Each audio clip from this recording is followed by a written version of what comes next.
Good afternoon my dear taxpayers and my dear followers. నేను మీ సత్యనారాయణ రాజుని సాక్షికి టీవీ నుండి మాట్లాడుతున్నాను.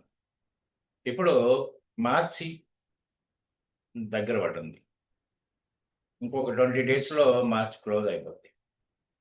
మార్చి అయిపోగానే ఇక కాస్త రిలీఫ్ తీసుకుని ఫైలింగ్కి సిద్ధం అవుతారు. ఎందుకంటే రిలీఫ్ ఏంటంటే ఇప్పుడు మనం చేయగలిగిందంటూ ఏమి లేదు. దాదాపు ఎంప్లాయీస్ విషయంలో ఎలా ఉంటుందంటే దాదాపు టీడీఎస్ రూపంలో మీరు కట్టాల్సిన ట్యాక్స్ ఆబ్లిగేషన్ అంతా క్లియర్ అయిపోయి ఉంటుంది. ఇంకేదన్నా మీరు ఏమైనా తగ్గించుకోవాలంటే ఏదన్నా సేవింగ్స్ టిప్స్ కానీ లేకపోతే ఇంకేదన్నా పాటించాలి. అయినా ఇవాళ న్యూ ట్యాక్స్ రెజ్యూమ్కే దాదాపు అందరూ మొగ్గు చూపుతున్నారు. ఎందుకంటే గవర్నమెంట్ కూడా యాక్చువల్గా ఈ సంవత్సరం బడ్జెట్లో ఓల్డ్ ట్యాక్స్ రెజ్యూమ్ని అబాలిష్ చేస్తారు అనుకున్నారు, కానీ చేయలేదు. ఎందుకంటే మీ అందరూ మీరే వదులుకుంటారని ధ్యాసలో ధోరణిలో గవర్నమెంట్ ఉన్నట్టుగా నాకైతే అనిపిస్తుంది. కాబట్టి సర్లేండి, అది ఉంటుంది. అయితే దాంట్లో ఏమాత్రం మీకు ఎగ్జామ్షన్ లిమిట్ ఏం మార్చలేదు, యాజ్ ఇట్ ఈస్గా అలాగే ఉంది. తర్వాత మీకు 5 లక్షల వరకు ట్యాక్స్ వచ్చినా 12.5 ట్యాక్స్ వస్తుంది. వస్తే దాన్ని ట్యాక్స్ క్రెడిట్ ద్వారా మీకు జీరో చేస్తున్నారు. But if your income exceeds 5 lakhs you have to pay. దానికి కూడా 17-18 లక్షల రూపాయల వరకు ట్యాక్స్ లేకుండా కూడా చేసుకోవచ్చు. ఆ వివరణ కూడా మరొక వీడియోలో మాట్లాడుకుందాం. తర్వాత ఏమో న్యూ ట్యాక్స్ రెజ్యూమ్లోకి వచ్చేటప్పటికి 12 లక్షల రూపాయల వరకు ట్యాక్సే రాని పరిస్థితి విన్నారా. కానీ ఇదంతా బాగానే ఉందండి. కానీ ఇలా బర్నింగ్ ఇష్యూ ఏంటంటే ఏదో కిందకో మీదకో బాధలకు అప్పు చేసో మొత్తానికి కాలం గడుపుకుంటూ పోతున్నాం. కానీ ప్రతి ఒక్కరికి ఒక కళ ఎటువంటిదంటే ఇల్లు కట్టుకోవాలని లేదా ఇల్లు కొనుక్కోవాలని.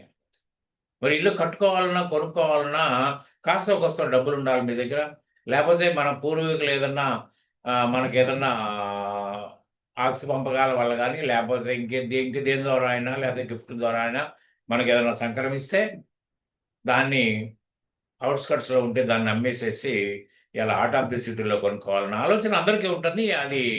అది తప్పేం కాదు, అవసరం కూడా మనిషికి. కానీ మరి ఎట్లా? దీంట్లో ఎన్నో రకాల సమస్యలు ఇవాళ ఎదుర్కోతున్నాయి. ఎందుకంటే రకరకాల ఇష్యూస్ వస్తాయండి. ఎందుకంటే ఇన్కమ్ ట్యాక్స్ వేరు, ఇలా ఆస్తి మార్పిడి వల్ల స్థిరాస్తులు ఉన్నారా. స్థిరాస్తి అంటే ఏంటి? ల్యాండ్ అండ్ బిల్డింగ్స్ అంటే స్థిరంగా ఉంటాయి, మనకి ఎక్కడ మూవ్మెంట్ అనేది ఉండదు. ఇమ్మూవబుల్ ప్రాపర్టీస్ అంటే ఇక ఇవన్నీ షేర్లు కానివ్వండి, ఫర్నిచర్ కానివ్వండి, ఇంకోటి మిషనరీ కానీ, ఇవన్నీ కార్లు కానీ కటార్లు కానీ ఏదైనా ఉంటాయి. ఓకే, రెండు. అయితే వీటిని కొనుక్కుని ఎంజాయ్ చేస్తాం, బ్రహ్మాండంగా ఉంటుంది.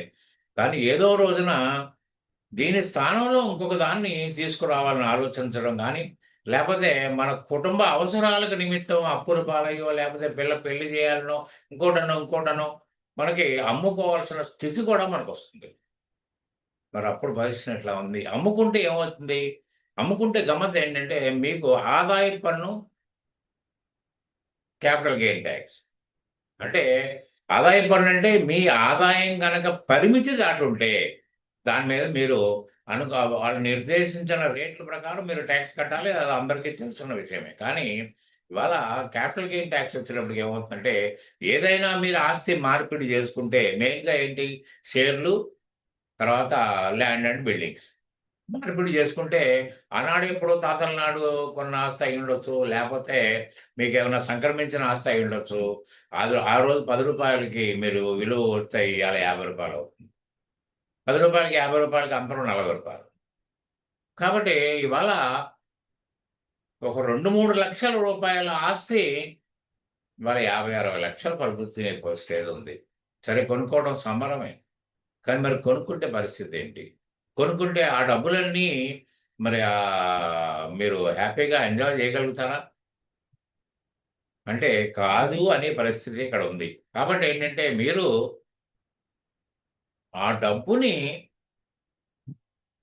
ఇప్పుడు చూడండి, అంతకుముందు ఎలా ఉండేదంటేనండి, మీరు ఒక ల్యాండ్ కొన్నారు, ల్యాండ్ అండ్ డెవలప్మెంట్ చేశారు, దాంట్లో ఒక అంతస్తు ఒక డాబా కట్టారు, దాని తర్వాత పైన ఇంకొక అంతస్తు వేశారు, ప్రహరీ గోడ నిర్మించారు, తర్వాత బోర్వెల్ వేశారు, రకరకాల అడ్జస్ట్మెంట్లు చేశారు, బిల్డింగ్ లోపల వార్డ్రోబ్స్ కట్టారు. ఇట్లా ఎట్లా చేసుకుంటా ఉంటే అట్లా మీరు గనక డెవలప్మెంట్ను కూడా మీరు తీసుకుని ఈ రోజున ఈ రోజున నా బిల్డింగు అమ్మకానికి సిద్ధంగా ఉన్న రోజున దాని యొక్క అసలు విలువ ఎంత, ఆ రోజున కొన్నదానికి ఇవన్నీ కలిసిపోతాయి కదండి. సో ఇండెక్సేషన్ రేటు ప్రకారం మీరు ఇండెక్సేషన్ అని మనకు ఒక టేబుల్ ఉంటుంది. దాని ప్రకారం ఆ రోజున రూ. 10 కొన్నది ఇవాళ రూ. 35 అయి ఉంటుంది. అంటే కొన్న ఖరీదు మన కిట్టిన ఖరీదు రూ. 35 అయితే ఇవాళ రూ. 50 అమ్మితే రూ. 15 వచ్చేది. ఈ రూ. 15 మీద ఒక 20% ట్యాక్స్ కట్టాల్సిన పరిస్థితి వచ్చేది అన్నారా. అది పరిస్థితి మనకి. కానీ ఈ రోజున పరిస్థితి తీసేశారండి. తీసేసి ఏం చేశారంటే మీకు మీకు అమ్మటం, కొనడం, అమ్మకంలోంచి కొనుగోలు స్ట్రైట్ అవే తీసేసి ఇస్తే ఉన్న దాని మీద 12.5 ట్యాక్స్ కట్టి తీరాలండి. 12.5 అంటే పెద్ద పెద్ద మొత్తాలు అయితే కష్టం కదండి. మరి నిజంగా ఒక విధంగా చెప్పాలంటేనండి, మొన్నటి వరకు కూడా, గతంలో వరకు కూడా మీరు లోన్ మీద ఇల్లు తీసుకున్నారండి. కానీ యాక్చువల్‌గా ఇవాళ 30 లక్షలు పెట్టి ఇల్లు కొనుక్కుంటే అది 60 లక్షలు అయింది యాక్చువల్‌గా. ఎందుకంటే వడ్డీలు అంటే అసలు వడ్డీ 2 కలిపితే 60 లక్షలు అయింది. అసలు చెల్లింపు అంటే మీ దగ్గర డబ్బులు లేవు కాబట్టి ఆ పక్కోడి దగ్గర తీసుకున్నారు, ఇచ్చేసారు, అయిపోయింది. కానీ వడ్డీ పాత్ర ఏదైతే ఉందో వడ్డీని కూడా దాంట్లో కలుపుకుంటే మీకు రేట్లు డిఫరెన్స్ వస్తుంది. 30 అల్లా ఒక 45 అయిందనుకోండి. అంటే మీరు ఒక 50,000 50 లక్షలు అమ్మితే ఒక 5 లక్షల లాభం మీద మీరు ట్యాక్స్ కట్టి, కానీ అది కూడా అబాలిష్ చేసేసారు. కానీ మరి ఆ పరిస్థితి ఏంటి? ఏది నో డెవలప్మెంట్ అండి. యాజ్ ఇట్ ఈస్‌గా మీరు అమ్మకం మైనస్ కొనుగోలు ఈజ్ ఈక్వల్ టు ఇంటూ 12.5 అంతే. స్ట్రెయిట్ అవే క్యాలిక్యులేట్ చేసుకోవాలి మీరు. కాబట్టి కట్టాల్సిన అవసరం ఉంది. మరి ఇది అన్యాయం కదండి. మేము ఎంతో ఆశతోటి మేము ఏదో చేసుకోవాలనుకుంటున్నాం, పెళ్లి చేయాలనుకుంటున్నాం, అది చేయాలనుకుంటున్నారు. పెళ్లి చేసినా, మీరు అప్పులు తీర్చుకున్నా, ఇంకోటి తీసుకున్నా కూడా మీరు 12.5 ట్యాక్స్ కట్టి తీరాల్సిందేనండి. కానీ గవర్నమెంట్ ఇంకో వెసులుబాటు ఇచ్చింది. ఇల్లు అమ్మారు, కానీ ఇంకొక ఇల్లును గనక మీరు సంపాదించుకున్నారనుకోండి, అప్పుడు మీరు రూ. 10 కూడా గవర్నమెంట్ కూడా ఒక సానుభూతి ఉంది. ఇల్లు కావాలి, రోటీ కపడా और మకాన్. కాబట్టి ఆ మకాన్ పోయింది, ఈ మకాన్ ఉంటుంది. అప్పుడు ప్రాబ్లమ్ ఏమి లేదండి. హ్యాపీగా ఇల్లు కొనుక్కోవచ్చు. అట్లని మనకి అగ్రికల్చర్ ల్యాండ్ అమ్మేసినా దాన్ని కూడా దీంట్లో వినియోగించుకోవచ్చు. లేకపోతే మీరు స్ట్రెయిట్ అవే ఇల్లు కొనుక్కోండి. లేకపోతే అమ్మకానికంటే ముందు ఒక 1 ఇయర్ ముందు కొన్నా, లేకపోతే అమ్మకం తర్వాత 2 సంవత్సరాల లోపు ఇల్లు కొనుక్కున్నా, లేకపోతే 3 సంవత్సరాల వరకు ఇల్లు కట్టుకున్నా కూడా ఈ యొక్క మార్పు చెందింది. కానీ ఏది చెల్లదంటే మీరు పెళ్లి గాని లేకపోతే ఇతరత్ర ఆ డబ్బును మళ్లిస్తే మాత్రం సచ్చినట్టుగా మీరు డబ్బులు కట్టాల్సిన అవసరం వస్తుంది. అట్లనే మీరు ఎన్ఆర్ఐలు ఉన్నారు. ఇక్కడ ఇండియాలో ఆస్తులున్నాయి. అక్కడే సెటిల్ అయిపోయారు వాళ్ళు. మరి వాళ్ళు అక్కడ అమ్ముకోవాలనే ఆలోచన అయితే ఉంటుంది కదా! మరి అమ్ముకున్న తర్వాత పరిస్థితి ఏంటి? వాళ్ళు అమ్ముకుని ఆ డబ్బులు తీసుకెళ్ళిపోవచ్చా? దానికి కూడా నిబంధనలున్నాయి.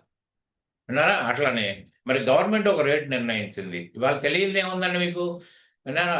రూ. 10 కొన్న ఆస్తిని రూ. 4, రూ. 5 రిజిస్ట్రేషన్. అది ఇది ఓపెన్‌గా తెలిసిన సీక్రెటే. ఇది సీక్రెట్ అనడానికి లేదు, తెలుసున్న నిజం అని చెప్పుకోవాలి. కాబట్టి వీటి పరిస్థితి ఏంటి? విన్నారా? కానీ ఎన్నో రకాల సమస్యలు ఇవాళ ఆస్తి మార్పిడి వల్ల వస్తోంది. ఇది కంపల్సరీగా తెలుసుకోవాలండి. ఎందుకంటే ఇన్‌కమ్ టాక్స్ అంటే గోల అయిపోద్ది. కానీ ఇల్లు అమ్మితే వచ్చిన లాభాన్ని ఎలా పరిగణించాలి? తర్వాత వచ్చిన లాభాన్ని ఏ విధంగా ఉపయోగించుకుంటే మీరు రూ. 10 కూడా గవర్నమెంట్‌కి ట్యాక్స్ కట్టకుండా మీరు లీగల్‌గా బయటకు రాగలుగుతారనే సమస్యకి ఇవాళ పరిష్కార మార్గాలు చెప్పాలని ఇవాళ ఈ శాసకీయ టీవీలో ఇవాళ బడ్జెట్ తర్వాత నేను ఈ అంశాన్ని తీసుకొని వచ్చానండి. దీంట్లో ఇవాళ ఇప్పుడు ప్రెజెంట్‌గా మీకు ఇంకొక గుడ్ న్యూస్ చెప్పేది ఏంటంటేనండి, ఇవాళ నేను గత 1977 నుంచి ప్రాక్టీస్‌లో ఉన్నానండి. 49, 50 సంవత్సరాల అనుభవాన్ని గడించాను. ఎన్నో రకాల సమస్యల్ని పరిష్కరించుకున్నాను. ఆ సమస్యలు లోంచి ఒక సారాంశాన్ని మీతో డీల్ చేసుకుంటే రేపటి రోజున మీరు తెలుసుకొని రేపొద్దున మీరు హ్యాపీగా లైఫ్ లీడ్ చేయగలుగుతారు. మీ సొమ్ముని మీరు సక్రమ మార్గంలో ఇన్వెస్ట్‌మెంట్ చేసి రూ. 4 సంపాదించుకోవడానికి కూడా ఒక ఛాన్స్ ఉంటుందండి. కాబట్టి ఏంటంటే, ఇప్పుడు నేను చెప్పేదేంటంటే, మీకు మీ సొమ్ముని అట్లా ఎటువంటి సమస్యలు మీరు గనక అమ్మితే వస్తుంది, దాన్ని ఎలా పరిష్కరించుకోవాలి అనే విషయం మీద మీకు ఈ ఈ సందర్భంగా నేను మీకు చెప్పదలుచుకున్నానండి. కాబట్టి కొన్ని చూద్దామండి. చూడండి, ఇప్పుడు పాతిల్లు ఉందండి. పాతిల్లు అమ్మేసాం. తర్వాత ఇదివరకట్లాగా దాన్ని డెవలప్‌మెంట్‌లు ఇవన్నీ లెక్కలో లేదండి. ఇయాల పాతిల్లు మీకు సంక్రమించిన రేటెంత? ఇవాళ అమ్మిన రేటెంత? ఆ అమ్మిన రేటు మీద మీరు మళ్ళీ ఇల్లు కొనుక్కుంటారా? లేకపోతే దాన్ని ఇంకో రకంగా వాడుకుంటారనేది ఆ ట్రీట్‌మెంట్. దాని గురించి కూడా మనం డీప్‌గా డిస్కస్ చేద్దాం. డిస్కస్సు నేను మీ వీడియో ద్వారా డిస్కస్ చేయటమే కాకుండా ఇవంతా కూడా ఈ బుక్‌లెట్‌ని మీకు ఫ్రీగా పంపిస్తాను. మీరు నాకు రిక్వెస్ట్ పెట్టండి. ఇక్కడ వాట్సాప్‌లో రిక్వెస్ట్ పెట్టండి. I will send it. తర్వాత ఈ భార్య పేరు మీద ఆస్తి. ఏవండీ, భార్య పేరు మీద ఆస్తిని ఎలా ట్రీట్ చేయాలి? అంటే భార్యకి ఆస్తి మీరు కొనిచ్చారా? లేతే భార్య కొనుక్కుందా? నాన్న, ఆస్తి ఇప్పుడు మీ పేరున ఒక ఇల్లుంది. మీ భార్య పేరున ఒకటి ఇల్లుంది. దాని మీద రెంట్‌లో రావచ్చు. తర్వాత రకరకాలుగా ఉండొచ్చు. లేతే భార్య భర్తలు మీరిద్దరు జాయింట్‌గా కొనుక్కొని ఉండొచ్చు. దాని ట్రీట్‌మెంట్ ఏంటి? అట్లనే మీరు open plot, not a building, open plot అమ్మేస్తే దాని కింద ఆ సొమ్ముని కూడా మీరు ఎలా వినియోగించుకుంటే సేఫ్ సైడ్‌లో మీరుంటారు. తర్వాత సర్కిల్ రేట్ అంటే ఇయాల కార్డ్ వాల్యూ అంటామండి. ఎలా మీరు ఎంత కొనుక్కున్నా మీరు రిజిస్ట్రేషన్ డిపార్ట్‌మెంట్‌కెళ్తే రిజిస్ట్రేషన్ డిపార్ట్‌మెంట్‌లో దాన్ని ఎంత మీకు స్టాంప్ డ్యూటీ పెట్టాలి ఇవన్నీ చెప్తారు. అంటే ఆ ధరకే మీరు ఆ ధర కంటే ఎక్కువ దాని మీద నోట్ చేసి కొనుక్కోండి. ఏం ప్రాబ్లమ్ లేదు. అంతకంటే తక్కువ చేయడానికి మాత్రం లేదు. తక్కువ చేస్తే దీంట్లో ప్రాబ్లమ్స్ ఉన్నాయి. తక్కువ రేటుకు మీరు కార్డ్ రేట్ రూ. 10 ఉంటే మీరు రూ. 8 చేసుకుంటే ఆ డిఫరెన్స్ కూడా మీరు కట్టాల్సిన అవసరం వస్తుంది. తర్వాత జాయింట్ లోన్ భార్యాభర్తలు గాని, లేకపోతే తండ్రి కొడుకులు గాని, ఇలా జాయింట్ లోన్ ఉంటే ఏంటి బెనిఫిట్స్ ఏంటి? జాయింట్ లోన్ వల్ల మీకేదన్నా అడిషనల్ బెనిఫిట్స్ ఏమైనా వస్తాయా? ఉన్నారా? ఇలా జాయింట్‌లో లోన్ తీసుకోవటం వల్ల మీకు డే టు డే రన్నింగ్‌లో తేడాలేంటి? లేకపోతే దీన్ని అమ్మేసినప్పుడు తేడా ఏంటి అనేది కూడా. తర్వాత వ్యవసాయ భూమి మీరు మామూలుగా వ్యవసాయం మీద టాక్స్ లేదంటారు కానీ దానికి కూడా టాక్స్‌ని కాలిక్యులేట్ చేసి పరిధి ఒకటుంది. అది కూడా మనం ఇప్పుడు ప్రస్తావించుకుందాం. మరి వ్యవసాయ భూమి అమ్మేస్తే పరిస్థితి ఏంటి? మరి వ్యవసాయ భూమి అమ్మేస్తే దానికి కూడా రాయితీలున్నాయా? ఉంటాయి. ఖచ్చితంగా ఉంటాయి. దాని గురించి కూడా మనం ప్రస్తావించాల్సిన అవసరం వస్తది. గిఫ్ట్ డీడ్ ఏంటంటే బహుమతి. ఉన్నారా? బహుమతి అంటే మన ఇంట్లో వాళ్ళు అమ్మా, నాన్న లేకపోతే ఇంకేదైనా ఇంకోటి గిఫ్ట్ డీడ్‌లు ఏమైనా ఇస్తే, ఆ గిఫ్ట్ డీడ్‌ని ఎలా ట్రీట్ చేయాలి? టాక్స్ పరిధిలోంచి పక్కకి ఎలా తప్పించాలి? లీగల్‌గా ఏదైనా చట్టబద్ధమే. దాని గురించి కూడా డిస్కస్ చేద్దాం. వారసత్వ ఆస్తి. ఏంటంటే వారసత్వ ఆస్తి అంటే మన పేరెంట్స్ నుంచి గాని, మన తాతల దగ్గర నుంచి గాని ఏదన్నా ఇన్‌హెరిటెడ్ ప్రాపర్టీ అంటాం దానికి. వారసత్వ ఆస్తి అంటే దాన్ని ఏ విధంగా ట్రీట్ చేయాలి? మరి వారసత్వ ఆస్తి మీరు కొన్నది కాదు. మీకు సంక్రమించిన ఆస్తిని అమ్మితే అమ్మితే దానికి ఎలా ట్రీట్మెంట్ ఉంటుందనేది అది. తర్వాత ఈ సరే, నేను ఇల్లు కొనలేనండి. నాకు ఇప్పటికే చాలా ఇళ్ళున్నాయి. అయినా ఇంటి మీద నాకు మోజు లేదండి. అయినా సరైన ఇల్లు నాకు దొరకట్లేదండి. మరి నేను ఏం చేయాలి? కానీ నేను ఇంత టాక్స్ కట్టలేనండి. మరి నేను బయటికెళ్ళాలి అనుకుంటే, దానికి 50,00,000 వరకు మీరు రకరకాల బాండ్స్ ఉన్నాయండి. తర్వాత నై నేషనల్ హైవే అథారిటీ ఇవన్నీ ఉన్నాయండి. ఇవన్నీ కూడా వివరణాత్మకంగా మీకు నేను తెలియజెప్తానండి. తర్వాత ఎన్ఆర్ఐలు అంటే ఎన్ఆర్ఐలు గనక ఇండియాలో ప్రాపర్టీస్ అమ్ముకుంటే దాని ట్రీట్మెంట్ ఎలా ఉంటుంది? మరి దాని యొక్క ప్రాసీడ్స్‌ని మీరు బయటికి మీ మీ మీ దేశానికి తీసుకెళ్ళాలంటే ఎట్లా? అంటే మీ దేశం అంటే మీరు ఈ దేశస్తులే కానీ అక్కడ ఉండి నివాసం ఏర్పరచుకున్నారు. అక్కడ స్థిరపడ్డారు. కానీ ఇక్కడ ప్రాపర్టీస్‌ని అమ్ముకుని తీసుకెళ్ళిపోవాలంటే దానికేమైనా నిబంధనలున్నాయా? లేకపోతే ఫ్రీగా తీసుకెళ్ళిపోవచ్చా? ఇట్లా ఎన్నో విషయాల మీద నేను తెలుగు, ఇంగ్లీష్, హిందీ అండ్ కన్నడ ప్రస్తుతానికి మొత్తం మీద ఆహ్, ఆల్ ఇండియన్ లాంగ్వేజెస్ మీద నేను ఇన్‌కమ్ టాక్సు అన్ని రకాలుగా, అన్ని సెక్షన్‌లు ఇలా క్యాపిటల్ గెయిన్స్ కానివ్వండి, క్లబ్బింగ్ ప్రొవిజన్స్ కానివ్వండి, తర్వాత వ్యవసాయదారులకు గానివ్వండి, అన్ని వ్యాపారస్తులకు గాని అన్ని రకాలుగా పనికొచ్చేటట్టుగా ఒక బుక్‌ని తయారు చేస్తున్నానండి. ఇండియాలో the first book in India. ఎందుకంటే అన్ని లాంగ్వేజెస్‌కి పనికొచ్చేటట్టుగా నేను టిప్స్ తయారు చేస్తున్నానండి. మీకు తెలియని ఎన్నో విషయాలు. ఊరికే టైమ్‌లీ ఇన్‌కమ్ టాక్స్ ఫైల్ చేసినంత మాత్రాన మనకేదో అయిపోయినట్టు కాదండి. ఎన్నో విషయాలు దీంట్లో ప్రస్తావనకొస్తాయండి. కాబట్టి ఏంటంటే, ఈ విషయాలన్నీ అతి తొందరలో రిలీజ్ అవుతుందండి. ఈలోగా ఏంటంటే మీకు నేను మీ ముందుకి ఈ విధంగా ఈ 10 ఐటెమ్స్ ద్వారా మీ ముందుకొచ్చి ప్రస్తావించాలని అనిపించింది నాకు.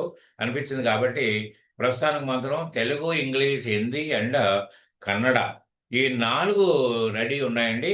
మీరు ఏ ప్రాంతం వాళ్ళైనా మీరు జస్ట్ నాకు రిక్వెస్ట్ పెట్టండి. వాట్సాప్ రిక్వెస్ట్ పెడితే మీరు ఏ ప్రాంతీయులో చెప్తే ఏ ఎడిషన్ కావాలో చెప్పండి. నేను వాట్సాప్ చేస్తాను మీకు. కనీసం అది ఔట్‌లైన్సే కాకుండా తర్వాత దీంట్లో ఉన్న 10 పాయింట్లు నేను విస్తృతంగా మీకు రోజుకొకటి నేను ప్రస్తావిస్తానండి. అట్లనే ఇన్‌కమ్ టాక్స్‌లో బేసిక్స్ నుంచి ఎట్లాంటంటే లీగలైజ్డ్ అవాయిడెన్స్‌లు ఎలా ఉంటాయి? తర్వాత ఎవేజన్ అయితే ఉన్న ప్రాబ్లమ్స్ ఏంటి? ఎన్ని రకాల సెక్షన్‌లున్నాయి? ఈ సెక్షన్‌లో మనం తెలుసుకోవాల్సిన విషయాలేంటి? మనం ఎప్పటికీ కూల్‌గా ఉండాలి, జాగ్రత్తగా ఉండాలంటే మనం పాటించాల్సిన నియమ నిబంధనలు ఏంటని అన్నీ కూడా ఈ సాత్విక టీవీ ద్వారా మనం ప్రస్తావించడం జరుగుద్ది.